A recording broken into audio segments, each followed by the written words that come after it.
রাষ্ট্র যতদিন আছে, রাজনীতি যতদিন আছে, ততদিন ষড়যন্ত্র আছে।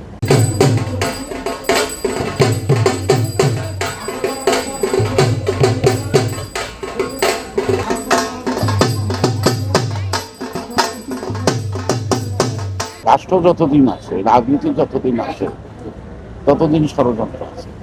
আর ষড়যন্ত্রকে মোকাবেলা করা কিন্তু রাজনীতিবিদদের দূরদর্শিতা পরিচয় ঘটে, সেটাকে ক্লিয়ার মোকাবেলা। এখন যেগুলো দৃশ্যমান সেগুলো মোকাবেলা করা খুবই সহজ, কিন্তু অদৃশ্য যেটা, সেটা যতক্ষণ পর্যন্ত প্রকাশিত না হয় ততক্ষণ পর্যন্ত তাকে চেনা যায়। তাকে চিনতে পারলে কিন্তু আবার উচিত জবাব দেওয়া আছে। সুতরাং 17 বছর একটা সুষ্ঠু অবাধ নির্বাচনের যে দাবিটা প্রতিষ্ঠিত করতে, আমার মনে হয় 17 বছরের যে পরিশ্রম যে ত্যাগ স্বীকার করছে, এই বাকি কয়েকটা দিন আরো বেশি ত্যাগ স্বীকার হবে। আর সরকার যদি যেটা বলে তার যদি ডিটারমিনেশন থাকে to organize the free and fair election, it is possible. কারণ জনগণ সহযোগিতা করবে।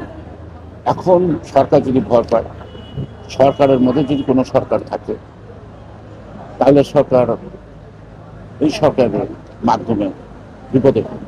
একমাত্র স্মার্ট সিটি বসুন্ধরা, আধুনিকতায় এক ধাপ এগিয়ে।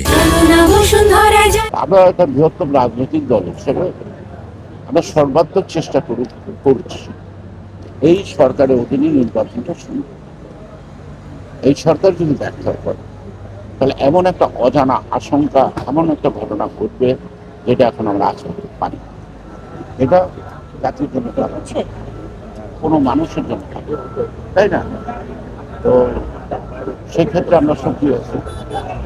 আর আবার বলছি যে বর্তমান অন্তর্বর্তীকালীন সরকার যে ওয়াদা করেছে তার বিদেশে জাতির সামনে, সেই ওয়াদায় যদি তিনি অনড় থাকেন, নির্বাচন আসবে। প্রশ্নটা হলো যে উনি কতটা সাহস করে মোকাবেলা করবেন। আর এই অন্তর্বর্তী সরকারের যারা দুঃখিত, তারা যদি শপথ দিচ্ছে, তার আগে কেউ কারোর সাথে একটা চা খাইছে, গল্প করছে, সেখানে আমার মনে হয় সরকারের মধ্যে একটা ব্যাপক সমন্বয় রয়েছে, ভাবনার অভাব আছে।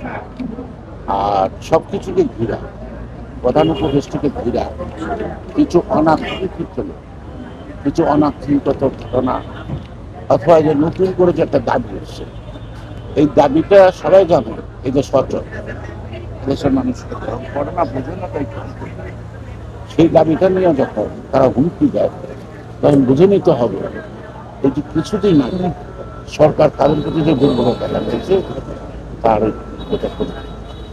এই জন্য সরকারকে, অন্তর্বর্তী সরকারকে একদম নিরপেক্ষ থেকে জনগণের কথা বিবেচনা করতে হবে, রাজনৈতিক দলের কথা।